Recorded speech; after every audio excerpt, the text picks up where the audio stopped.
Bonjour à tous, bonjour Philippe Martinez. Bonjour. C'est aujourd'hui une journée de grève et de manifestation, notamment à l'appel de la CGT. On va en parler, mais je voudrais d'abord avoir votre sentiment sur ce qui se passe au Front National, devenu le premier parti de France, le premier parti ouvrier de France. Est-ce que vous pensez qu'après les sanctions annoncées contre Jean-Marie Le Pen, ça devient un parti comme les autres ? Je crois que c'est d'abord un problème d'affichage entre la fille et le père. Il faut parler du fond. Le Front National reste un parti qui montre l'émigré comme le responsable de la crise dans notre pays. Et ça, c'est un gros problème. Il faut rappeler que autour des salariés détachés, qui est le leitmotiv du Front National, la première nationalité qui compose les salariés détachés, ce sont les salariés français détachés en France. Donc le fond, ce sont des patrons qui tentent d'exploiter des salariés par le moins-disant social.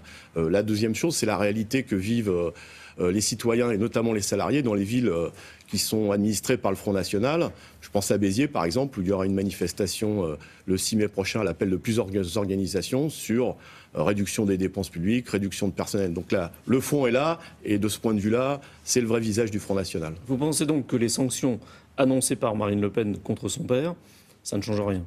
Je pense que sur le fond, ça ne change rien sur la réalité, les motivations de ce parti. Comment vous expliquez que ce soit devenu le premier parti ouvrier de France ? D'abord, le plus gros problème, c'est que ce sont les classes modestes, les classes populaires, qui ne vont plus voter. Quand dans un pays, près d'un électeur sur deux ne s'intéresse plus aux élections, ça c'est un problème.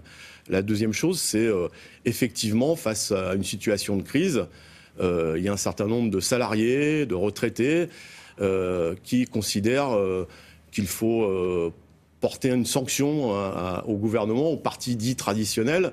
Je pense qu'ils se trompent en faisant ce choix. Donc notre responsabilité en tant qu'organisation syndicale, c'est de leur dire il y a des alternatives possibles. Et en tout cas, comme je le disais tout à l'heure, ce ne sont pas les salariés, les citoyens qui viennent d'autres pays travailler chez nous qui sont les responsables de la crise. Il y a besoin d'agir concrètement autour de propositions. Par exemple, une meilleure répartition des richesses, que les dividendes versés aux actionnaires aillent dans les poches des salariés par l'augmentation des salaires. C'est tout l'enjeu de la journée d'action aujourd'hui. Alors, justement, cette journée de manifestation, cette journée de grève, c'est votre première journée d'action depuis que vous êtes à la tête. Oui, parce que c'est pas la première. Depuis que vous êtes à la tête de la CGT, c'était il y a 2 mois. Est-ce que vous voulez durcir le ton de la CGT ? C'est pas une question de durcir.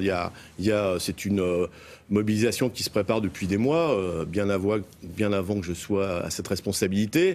Ce qu'on constate aujourd'hui, c'est qu'il y a beaucoup de mouvements, de protestations dans les entreprises, autour de l'emploi, autour des salaires. Nous y sommes pour quelque chose, puisque nous avons lancé depuis plusieurs mois une campagne sur le coût du capital, en opposition à ce que certains appellent le coût du travail. Donc c'est des mobilisations dans les entreprises, des grèves, il y en a des célèbres, Radio France par exemple, des moins connus, dans des plus petites entreprises. Bien cette idée de faire converger ces luttes, que ces luttes soient visibles parmi l'opinion publique. D'ailleurs, j'espère qu'il y aura beaucoup d'images ce soir sur les antennes de France Télévisions pour montrer l'ampleur de cette mobilisation. Et puis c'est pour montrer à ceux qui hésitent encore... Les précédentes journées n'avaient pas été des succès. Mais vous attendez il y a un climat social qui se modifie.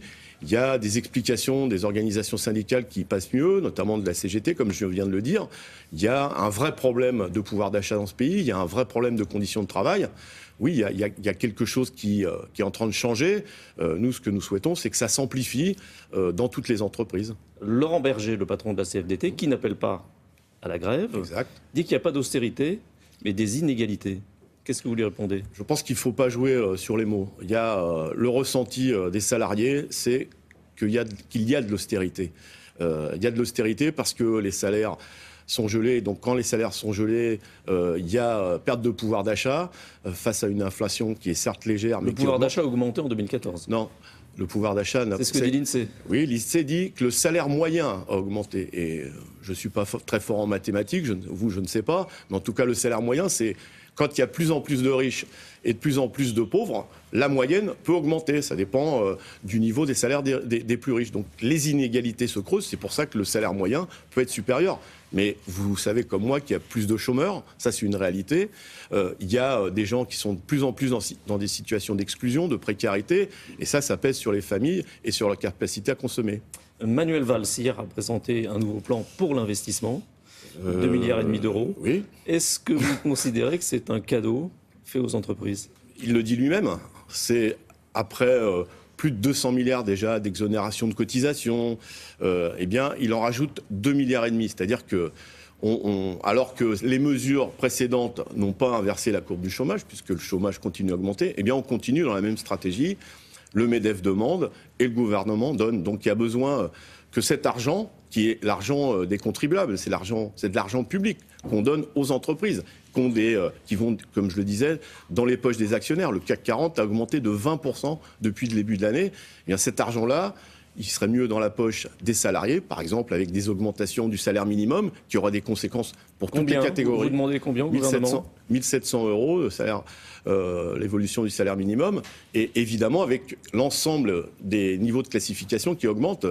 Le salaire minimum, c'est un point de référence pour les salariés sans qualification, mais il y a besoin de relever les salaires des techniciens, des ingénieurs, des cadres, dans la même logique. Est-ce que les entreprises et les salariés ne sont pas dans le même bateau ? Une entreprise qui va bien, c'est plutôt bon pour les salariés. Oui, une entreprise qui va bien, c'est quoi une entreprise qui va bien ? Est-ce qu'une entreprise qui va bien, c'est sa capacité à embaucher, à ce qu'il y ait des salariés qui aient des bonnes conditions de travail, ou c'est la rémunération des actionnaires ? C'est là tout le débat.